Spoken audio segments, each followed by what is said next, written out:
भारत के साथ बड़ा धोखा, अंपायर की चीटिंग ने लॉर्ड्स का टेस्ट हराया। सामने आया बड़ा राज और निराश गिल गंभीर ने आईसीसी में अंपायर के खिलाफ कंप्लेंट दर्ज कराया। नमस्कार, रन स्कोर देख रहे हैं आप, मैं हूं आपके साथ आयुष। और अब एक ऐसा बड़ा मुद्दा मार्केट में गर्मा चुका है जिसे सुन के आप भी हैरान रह जाएंगे।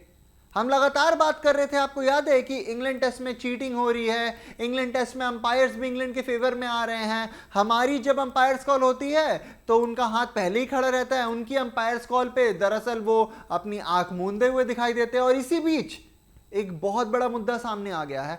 बड़ा मुद्दा यह है कि अंपायर्स की चीटिंग ने कहीं ना कहीं भारत को लॉर्ड्स टेस्ट हरा दिया। जी हां, हम कह रहे थे कि भारत इस टेस्ट मैच को जीत सकता है, भारत इस श्रृंखला को जीत सकता है, और भारत कहीं ना कहीं इसे जीत भी जाता अगर अंपायर्स बीच में अड़ंगा डालने नहीं आते तो आइए सबसे पहले आपको बताते हैं कि दरअसल हुआ क्या है।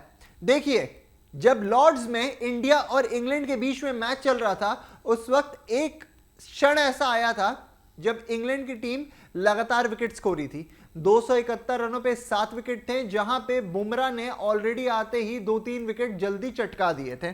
ऐसे में हर कोई ये उम्मीद कर रहा था कि जल्दी ही इंग्लैंड की जो नैया है वो डूबने वाली है, ये जो कश्ती है इसको इसका मझधार नहीं मिलने वाला, और 300 के पहले पूरी की पूरी इंग्लैंड की टीम पवेलियन में दिखने वाली है। उसके बाद होता क्या है, वही ड्यूक्स बॉल कंट्रोवर्सी। आपको पता है किस तरीके से ड्यूक्स बॉल को लेकर लगातार कंट्रोवर्सी चल रही है। जो बॉल रहती है वो मात्र 10 ओवर बाद ही अपने शेप को खो देती है। अंपायर्स अपना रिंग गेज लेके आते हैं, बॉल को उसमें से पास करवाने की कोशिश करते हैं, पर बॉल वही 10 ओवर बाद अपने शेप को पूरे तरीके से खो देती है और उस रिंग से पास नहीं कर पाती है। ऐसे में आईसीसी का नियम यह कहता है कि अगर बॉल 10 ओवर पुरानी है तो आप उसे रिप्लेस कर सकते हो। जब बॉल को रिप्लेस करके दूसरा बॉल पकड़ाया जाता है भारत के हाथ में, बॉल 30 ओवर पुरानी रहती है। जी हां, ऐसा कहना है, रिपोर्ट्स इस बात का दावा कर रही हैं कि जो टीम इंडिया है उसकी तरफ से ये कंफर्मेशन, ये स्टेटमेंट आई है कि जो बॉल पकड़ाई गई, जो दूसरी बॉल आई, जब पहली बॉल का शेप खराब हो गया था तो वो 10 ओवर पुरानी बॉल नहीं थी, वो 30 ओवर पुरानी बॉल थी। जी हां, 30 ओवर पुरानी बॉल। आपको पता है कितना ज्यादा आसान होता है बैटिंग के लिए। बॉल सॉफ्ट हो जाती है, हरकत करना बंद कर देती है, और उसके बाद से आपने देखा किस तरीके से वहां पे जेमी स्मिथ और ब्रैडन कार्स दोनों ने मिलके 50-50 जड़ा, पहले भारत वो गेम से बाहर किया। और वो इंग्लैंड की पारी जो 300 के पहले समाप्त हो सकती थी वो 355 पे रुकती है, और उसका खामियाजा भारत को कैसे भुगतना पड़ता है। 22 रनों की हार के साथ भारत इस सीरीज में 2-1 से पीछे हो जाती है।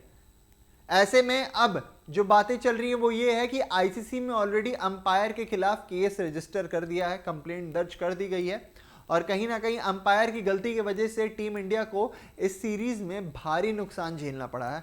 आपकी क्या राय है, कमेंट सेक्शन में बताना मत भूलिएगा, और साथ में हमें यह भी बताइएगा कि आपको क्या लगता है, अंपायर्स की गलती ने टीम इंडिया को हराया या फिर टॉप ऑर्डर की भी उस दिन कई गलतियां थी जो अगर ठीक रहती तो शायद 22 रनों से भारत इस टेस्ट मैच को नहीं हारता। जो भी आपकी राय है कमेंट सेक्शन में बताइए, और अभी के लिए दीजिए हमें इजाजत। शुक्रिया।